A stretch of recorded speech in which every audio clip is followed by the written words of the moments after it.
இசைத்தமிழ் நீ செய்த அருஞ்சாதனை, நீ இருக்கையிலே எனக்கேன் பெரும் சோதனை எனும் திருவிளையாடல் படத்தில் இடம்பெற்ற வெண்கல குரல் பாடலை யாராலும் மறக்க முடியாது.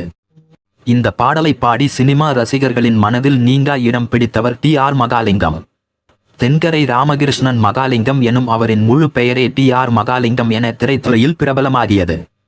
1940 முதல் 1950களில் தமிழ் திரையுலகில் நடிகராகவும் பாடகராகவும் பிரபலமாக விளங்கிய டி.ஆர். மகாலிங்கம் தமிழ் திரைப்பட தயாரிப்பாளர் மற்றும் இசையமைப்பாளர் என பல கலைகளிலும் சிறந்து விளங்கினார்.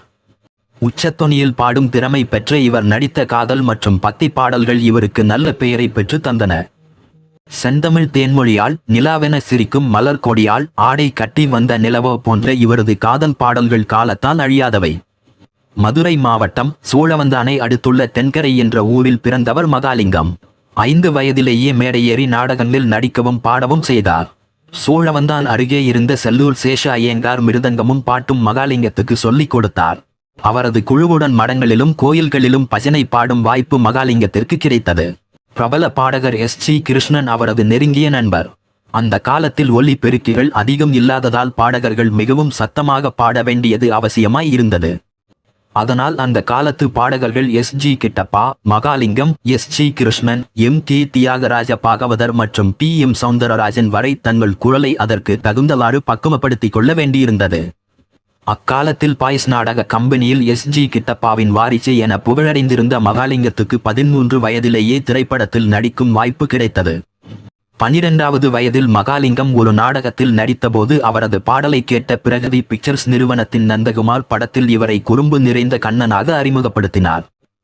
எஸ்.வி. வெங்கட்ராமன் இசையமைத்த பாடலை பாடியபடியே அறிமுகமான மகாலிங்கம் நடித்த இப்படம் தமிழ், ஹிந்தி மற்றும் மராத்தி மொழிகளில் எடுக்கப்பட்டது. ஆனால் இப்படம் பெரிதாக வெற்றி பெறவில்லை. ஆனாலும் படத்தின் பாடல்கள் பிரபலமாயின. அதன் பின்னர் துணை நடிகராக சில படங்களில் பாடி நடித்து புகழ் பெற்றார். திரைப்படங்களில் நடித்தாலும் நாடகங்களிலும் தொடர்ந்து நடித்தார். வள்ளி திருமணம், பவளக்கோடி போன்ற நாடகங்கள் இவருக்கு பெரும் புகழை சேர்த்தது. 2ஆம் உலகப் போர் காலத்தில் 1945ஆம் ஆண்டில் எடுக்கப்பட்ட ஸ்ரீவள்ளி படத்தில் இவரை கதாநாயகனாக வி. மெய்யப்ப செட்டியார் அறிமுகப்படுத்தினார். அப்படம் இவருக்கு வெற்றி படமாக அமைந்தது. அந்த படத்தில் இவர் முருகனாக நடித்திருந்தார். இவர் நடிகராகவும் பாடகராகவும் திரைப்படத்துறையில் நிலையான இடத்தை பிடிப்பதற்கு அந்த படம் பெரிதும் காரணமாக இருந்தது. 55 வாரங்கள் இத்திரைப்படம் தொடர்ந்து ஓடி சாதனை படைத்தது. அடுத்து கதாநாயகனாக நடித்த நாம் இருவர், ஞானசுந்தரி, வேதாள உலகம், ஆதித்தன் கனவு, மாயாவதி போன்ற படங்கள் வெற்றி பெற்றன. நாம் இருவர் படத்தில் டி.ஆர். மகாலிங்கம் நடித்த கதாபாத்திரத்தின் பெயர் சுகுமார்.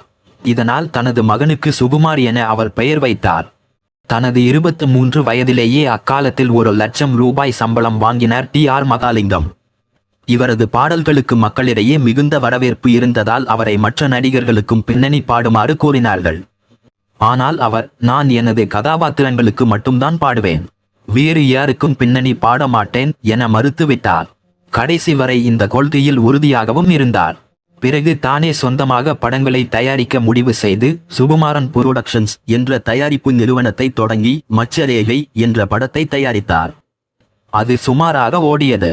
அதையடுத்து சின்னதுரை, விளையாட்டு பொம்மை போன்ற இவரது தயாரிப்பில் வந்த இவரது படங்களின் தோல்விகளால் தனது சொத்துக்களை இழந்தார். அடுத்து வந்த 4 ஆண்டுகள் பட வாய்ப்புகள் இன்றி சொந்த ஊரான தென்கரைக்கே சென்றார். இந்த நிலையில் சினிமாவை மறந்து நாடகங்களில் முழு கவனம் செலுத்தி கொண்டிருந்தார். 4 ஆண்டுகள் கழித்து தாம் தயாரித்த மாலையிட்ட மங்கை என்ற படத்தில் நடிப்பதற்காக டி.ஆர். மகாலிங்கத்தை மீண்டும் சென்னைக்கு அழைத்து வந்தார் கவிஞர் கண்ணதாசன். இந்த படத்தின் நாயகனாக டி.ஆர். மகாலிங்கத்தை நடிக்க வைக்க கண்ணதாசன் முடிவு செய்து இருப்பதை அறிந்த திரையுலக ஜாம்பவான்கள் பலர் அதிர்ச்சியும் ஆத்திரமும் அடைந்தனர். இவருக்கு வேறு கதாநாயகன் கிடைக்கவில்லையா என்றெல்லாம் பேசத் தொடங்கினார்கள். 1958இல் வெளியான மாலையிட்ட மங்கை படம் மாபெரும் வெற்றி பெற்றது. இந்த படத்துக்காக கண்ணதாசன் எழுதிய 15 பாடல்களும் பட்டி தொட்டி எல்லாம் ஒலித்தன. குறிப்பாக டி.ஆர். மகாலிங்கம் பாடிய காதல் ரசம் சொட்டும் வர்ணனைகளுடன் கூடிய காலத்தால் அழியாத செந்தமிழ் தேன்மொழியால் பாடல் அவருக்கு பெரும் புகழை தேடி தந்தது.